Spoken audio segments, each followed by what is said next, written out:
Chills went down my spine. Hey everybody, and welcome back to another video. Today we are going to be talking about The Promised Neverland episode 3 of season 2. And honestly, this was probably my favorite of this season so far. Last episode, the kids learned a lot about the outside world from Sonju and Mujika,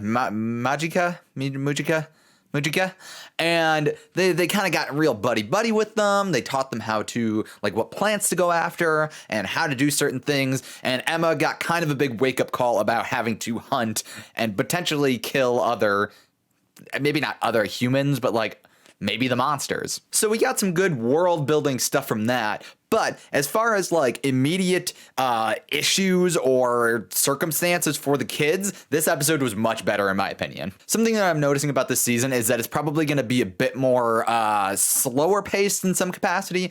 At the very least, in hindsight, I mean, maybe I'm wrong and rose-tinted glasses kind of thing. I felt like the last season or the first season was like every episode had some kind of cliffhanger, some kind of crazy stuff going on. And it feels like we're kind of in a zone where it's like, they are out of the like regular world, I guess, in their own heads. So anything crazy back then would have been mind blowing. Now it's like, okay, well, they're in a scenario in which they could be chased by monsters, and it kind of dulls the blade a little bit. That being said, there is some spicy stuff in this episode, and I just think it really makes it all the more better. So first things first, we'll go kind of chronologically here. The kids leave, Mujika and Sonju, and everything seemed buddy-buddy. Emma and Mujika are real chill. They seem to kind of be vibing. And honestly, Mujika seems like she's genuinely kind and nice. And obviously, Mujika and Sonju have this like religion or whatever where they're kind of the outcasts of the demons or the monsters, where they won't necessarily eat the humans. Well, that kind of changes in our perception, though. As we learn after the kids leave, Sonju kind of reveals that, at least like to like the viewer and the audience, and I guess Mujika to some degree, that he's not against eating humans entirely.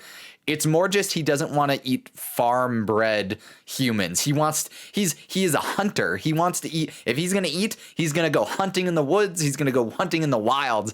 And there aren't many of those going. There aren't many humans that are just living in the wild, I guess, in the demons world. So that's part of the reason why he's kind of sworn off humans, is because it's just like he's not going to eat the ones that are being bred on the farm. But he makes a point in saying that like eventually those kids are going to grow up, and they're very smart kids. So it's like they're not only nice and kind in general and just like cool, but they're also very smart, and they came from a farm that is known for having smart kids.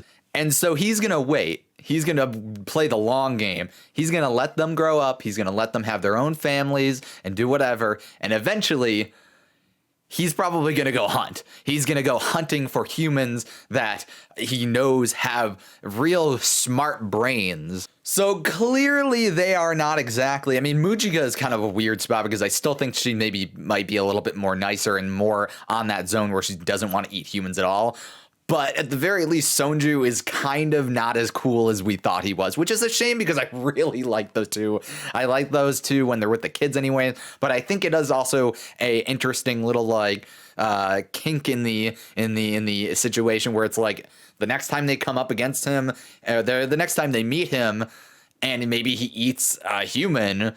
And they're going to be like, what the hell? You told us you weren't going to eat people. And then he has to explain all that. So that could be really cool. Also, interesting thing. So I'm still a little vexed about the whole Ray writing down the location of where they were headed, where they thought Minerva was.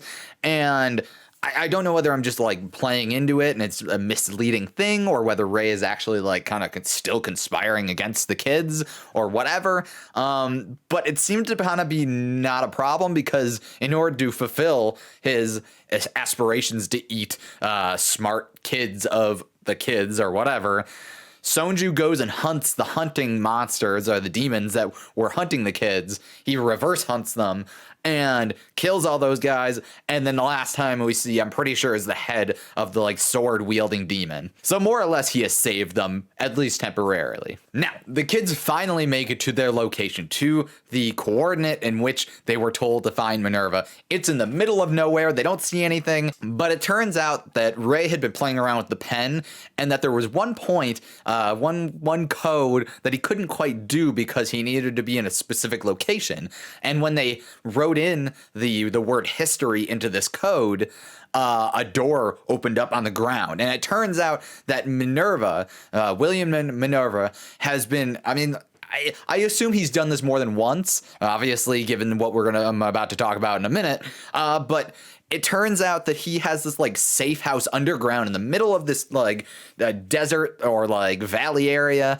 And it seems like this is kind of a safe house for people that have escaped from the farms. It's got a kitchen, it's got beds, it's got places just to hang out. It's got a whole bath for whoever's there, and it's got a lot of stuff. It's even got some secret rooms, which I imagine are meant. I mean, they say they're gonna like store some important stuff there, but like they don't really have anything. But it's probably meant to be like hiding space because it's behind a piano in which you need to like press a specific key to do. It's got a lot of good stuff for the kids. And honestly, all this time that they were thinking of like, oh, this is great, we can live here, we've got a small amount of people here, so all the rations that were left behind, and all the equipment and stuff like that, because they've got a garden underground too.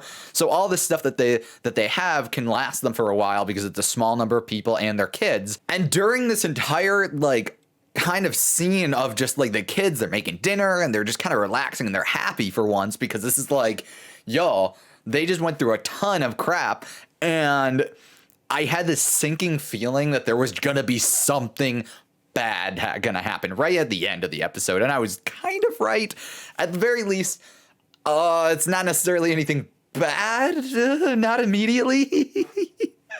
But this is honestly the part that really makes this episode my favorite out of the last three. And it's because it brought back the tingly feelings that I've been feeling all through the first season.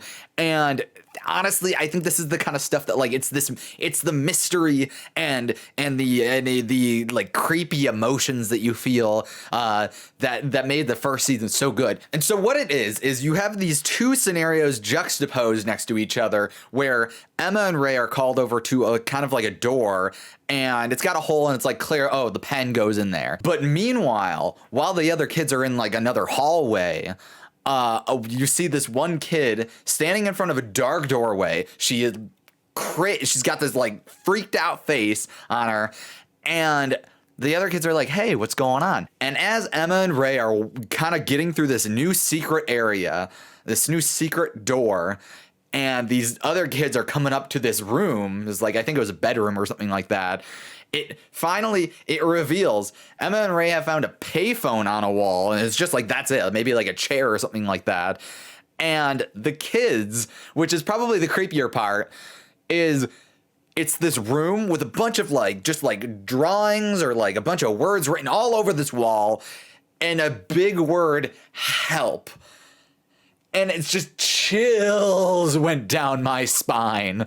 I love this part. And as these kids are looking at this wall full of like fear, basically, Emma receives a phone call from the payphone, and it's William Minerva. If it was just the phone booth, I think I would be fine with it, and it'd be like, oh, okay, that's cool, that's an interesting thing. I think it's that being brought up against the wall of doom, because it makes you wonder, because the entire episode you're thinking, okay, well, this is like, again, we're still thinking William Minerva is the one who's helping people that escape or whatever. He set up this safe house for people, and it's there to kind of like help them. And he even left them a letter saying, hey, live here, do what you got to do, whatever.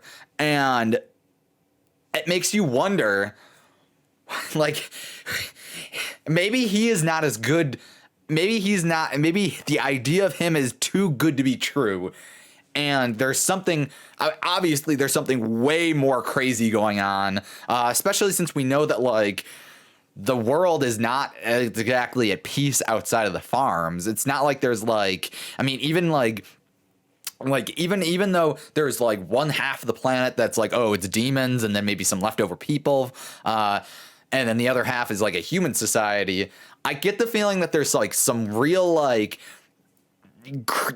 just awful disgustingness. Like, honestly, I would not be surprised if they eventually do get to the human side of the planet and everything is like, it's fine, everybody's living, but like there's something really scummy going on. But I digress. I just loved this ending. I thought it really captured how I felt every episode of the first season, because honestly, the first 2 episodes of this season were like kind of pretty par for the course as far as like, oh, they're running from monsters. Oh, they met 2 monsters that are kind of nice. Oh, the monsters are going to teach them how to be like self-sufficient in the world and all that jazz. This is the first episode that kind of seeps back into like a thriller, like, what's the word I'm looking for? Just kind of like secret stuff going on. It's kind of creepy. Everything's suspicious, but it's like the kids kind of have to accept it. So it kind of brings me back to the first season, and I love that. And I really hope that we get more moments like the end of this episode with the wall up against the payphone.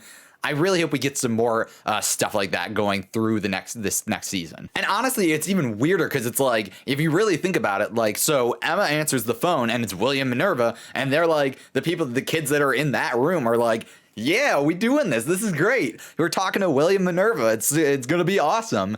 And then you got the kids in the other room with that wall, and they're freaked out. You see the terror in their faces. It is scary. So it's really interesting. It'll be really interesting to see how those 2 groups come together and they kind of flesh out like what the fuck is going on. Well, that's all I have to say about this episode. I loved it. I think it was a really good episode. I'm looking forward to seeing what happens next. Let me know what you guys think down below in the comments section about this episode. What did you think? Did you like this episode more than the others like I did?